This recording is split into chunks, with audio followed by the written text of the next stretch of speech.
সকালবেলা এই যে জামা কাপড় এতগুলো কাচা ধোয়া করেছি, এখন এই যে জলে রাখলাম, এর মধ্যে একটু কমফোর্ট দিয়ে দেবো সেই কারণে, কারণ কালকে বিকেলবেলা যেহেতু ভিজিয়েছি সেই জন্যে।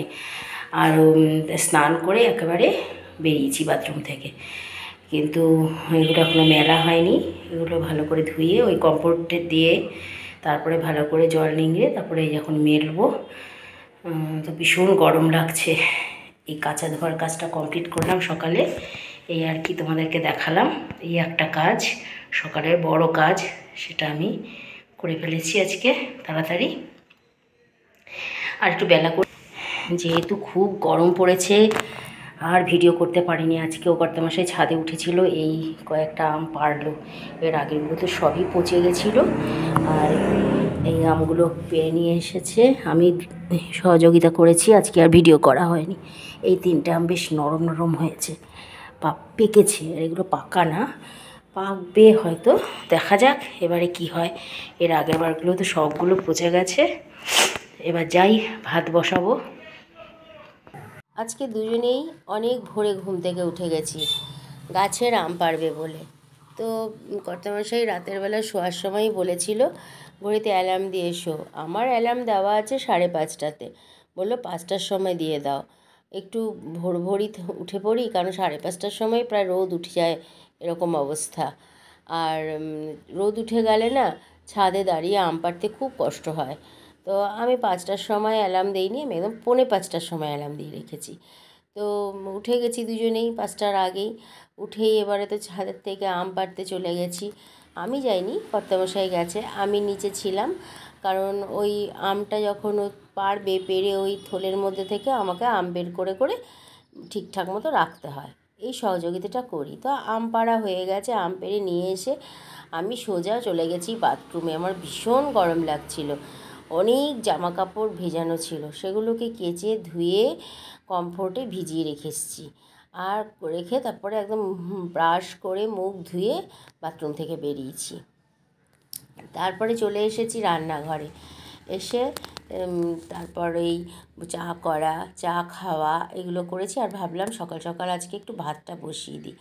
আমি স্নান করেছি সকালবেলা, ওরকম এখন গরমের সময় প্রতিদিন স্নান করি, মানে বাসি কাপড় ছাড়ার সময় স্নান করেই বেরোই, আবার দুপুরে স্নান করব, আবার বিকেলে স্নান করব।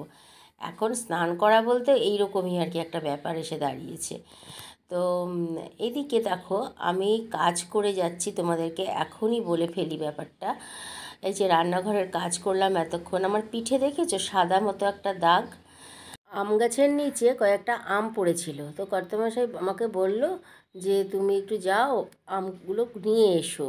তো আমি এই কিছুক্ষণ আগেই, রান্নাঘরে আসার কিছুক্ষণ আগেই আমি আমতলায় গিয়েছিলাম, তখনই আমার এই নাইটির পিঠের মধ্যে কাক পটি করে দিয়েছে। সে তো আমি জানি না, আমি কিছুই টের পাইনি, আমি তো আরামসে কাজ কাজ করে যাচ্ছি। কর্তামশাইকে দেখালে কর্তামশাই বললো এটা কাক পটি করেছে, তুমি নাইটিটা ছেড়ে ফেলো। তো এখনই ছাড়বো না, বিছানাটা তুলতে চলে আসলাম বড় ঘরে। তো এবার 3 দিন আগে এই শাড়িটাতে আমি ধুয়ে মাড় দিয়েছিলাম, দিয়ে এরকমভাবে ভাঁজ করে এই তোশকের নিচে রেখে দিয়েছিলাম, যেগুলো ছোটোবেলা আমরা করতাম। আমাদের তো ছোটোবেলা ক্লাস 9 থেকে শাড়ি ছিল, তো মাড় দিয়ে এরকম প্রত্যেক রবিবার রাখতাম ভাঁজ করে, তারপরে সোমবার থেকে স্কুল যখন যেতাম আবার তোশকের নিচ থেকে বের করে সুন্দরভাবে পিন করে শাড়ি পরে আমরা স্কুলে যেতাম। ঠিক সেরকমভাবেই এখন আমি এই শাড়িটা রাখলাম। কত আয়রন করব, ধরো রাফ ইউজের যে শাড়িগুলো, ধরো বাজারে যাচ্ছি, পাড়া প্রতিবেশী কোথাও যাচ্ছি কারো বাড়িতে, তখন এই শাড়ি পরে গেলে এই শাড়িগুলো পরা যায়। তো আমি এইভাবেই এখন থেকে করব। আর সবসময় তো আর আয়রন করা সম্ভব না। আর দেখো আমার নাইটিটার পিছনে তো পটি লেগেছে, আমার যখন থেকে আমি জানতে পেরেছি আমার যে তো গা গিন গিন করছে, কতক্ষণে আমি এই ঘর পরিষ্কার করে আমি স্নান করতে যাব, আবার নাইটিটাকে চেঞ্জ করব, চেঞ্জ করে আবার কাচা ধোয়া করে ওই ওই জামা কাপড়গুলোর সাথেই মেলে দিতে হবে। তো শাড়িটা ভাঁজ করে নিলাম, নিয়ে এবারে আলমারিতে ঢুকিয়ে রাখলাম।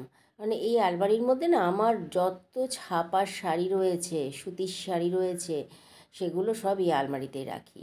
আর ওই পাশে একটু ভালো শাড়ি যেগুলো আর কি একটু দামি উন্নত মানের যে শাড়িগুলো, সেগুলো আমরা স্টিলের আলমারিতে রাখি। এটার মধ্যে আপাতত এরকম এই জিনিসগুলোই রাখছি। তো আমি তো কাপড়টা ভাঁজ করে ওখানে ঢুকিয়ে দিলাম। শুভ সকাল বন্ধুরা, অপর্ণা ক্রিয়েশানে নতুন একটা ব্লগে আবার এক নতুন সকালে তোমাদেরকে জানাই অনেক অনেক শুভেচ্ছা আর আমার ভালোবাসা। আশা করি সবাই ভালো আছো, সুস্থ আছো। আমি একটু অসুস্থ আছি, গলার আওয়াজ শুনে হয়তো সবাই বুঝতে পারছো। দুদিন কোনো রকম ভিডিও দিতে পারিনি, শুধু এই ভয়েস দেওয়ার জন্যই। না সরাসরি তোমাদের সাথে কথা বলতে পারবো, না ভয়েস ওভার করতে পারবো, কিছুই করতে পারবো না। আজকে তাও একটু কথা বলতে পারছি। ভীষণ ঠান্ডা লেগেছে, জ্বর হয়েছে, সর্দি কাশি জ্বর সেটা তো আছেই, তার সাথে গলা ব্যথা, খুব কষ্ট হচ্ছিল কথা বলতে। আজকে একটু ওষুধ খেয়ে ভালো আছি। একটু ম্যানেজ করে নিও, কিছু করার নেই। কি করব বলো, কতদিন আর ভিডিও দেওয়া বন্ধ করে রাখবো। সকালবেলা যে জামা কাপড়গুলো কেচে ধুয়ে রেখেছিলাম, তো সেগুলোকে এখন ভালো করে নিংড়ে মেলে দিচ্ছি। কমফোর্টে ভিজিয়ে রেখেছিলাম, কারণ গতকাল বিকেলবেলায় এগুলোর আমি সব ভিজানো ছিল সার্ফে। তো আগের দিন ভিজিয়ে রাখলে জামা কাপড় ভীষণ গন্ধ হয়ে যায় পরের দিন কাচতে গিয়ে।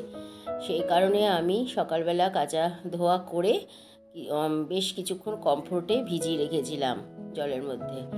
আর এখন খালি বাকি রয়েছে মেলা কর্তামশাইয়ের একটা পাঞ্জাবি, সেটাও ভালো করে কেচে ধুয়ে রেখেছি। তো সময় পাচ্ছিলাম না, ওটাতে একটু মাড় দিতে হবে।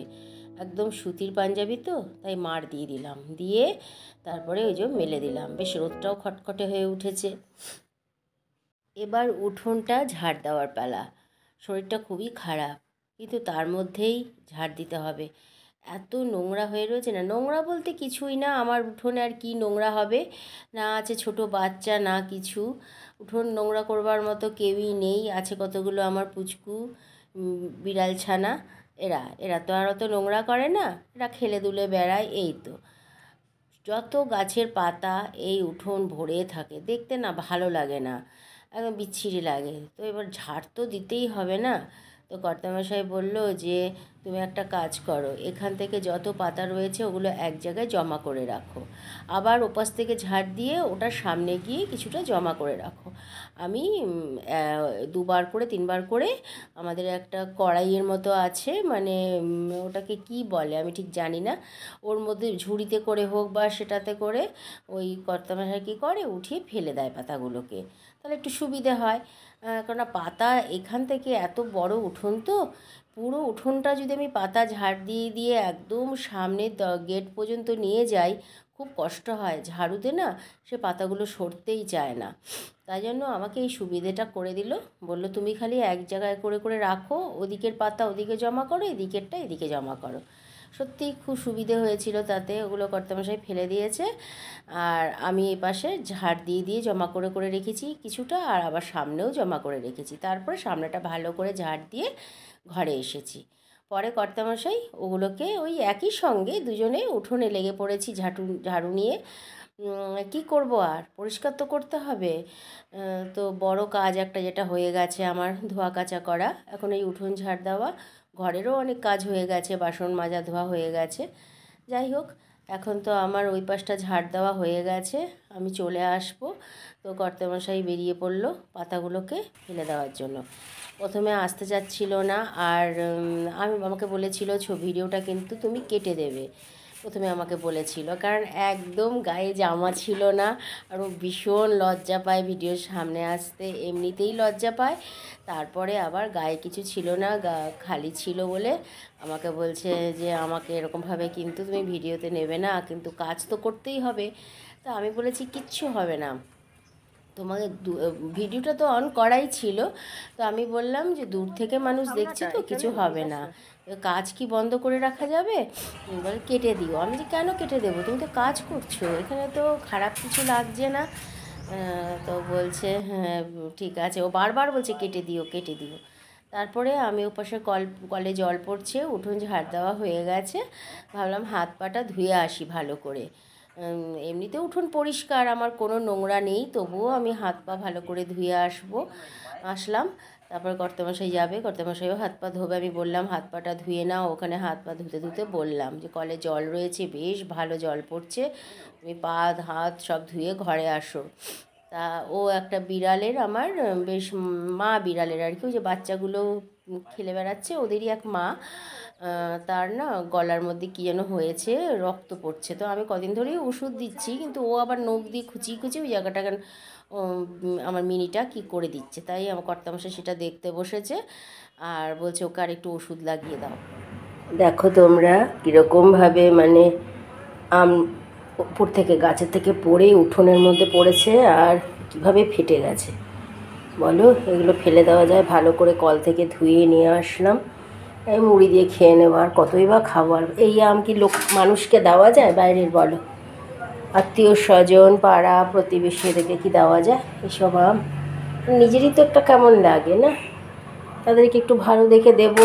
এই সব আম এরকমভাবে পড়ে ফেটে ফেটে যাচ্ছে। তা আজকে পেরেছে কর্তামশাই কিছু, আজ খেয়ে নি, কী করবো, নষ্ট করে তো লাভ নেই গাছের জিনিস। ঠিক আছে।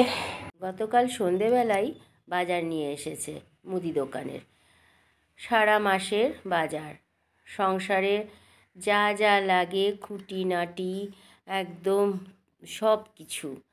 তো ওই যে ওখানে চালের বস্তাটা রয়েছে, ওটা হচ্ছে 25 কিলো চালের বস্তা।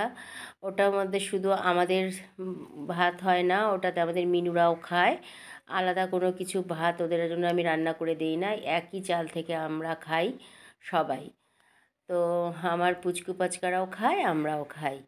চাল অবশ্য অনেক এক্সেস হয়ে যায়, অনেক বেশিই হয়ে যায়।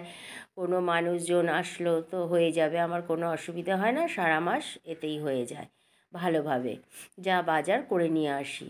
কর্তামশাই সবসময় বলে বাজার এমনভাবে লিখে দেবে আমাকে যেন কোনো কষ্ট না পেতে হয় এবং কম না পড়ে, থেকে যায় আলাদা কথা। তো সেইভাবেই আমি লিখি। দুজনের সংসারে কত বাজার দেখেছো তো, কোনো অসুবিধে হয় না।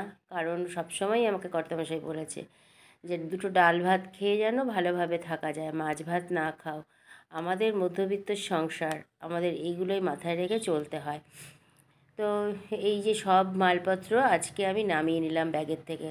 কর্তামশাই বললো ব্যাগটা একটু খালি করে দাও, আমাকে রেশন আনতে যেতে হবে।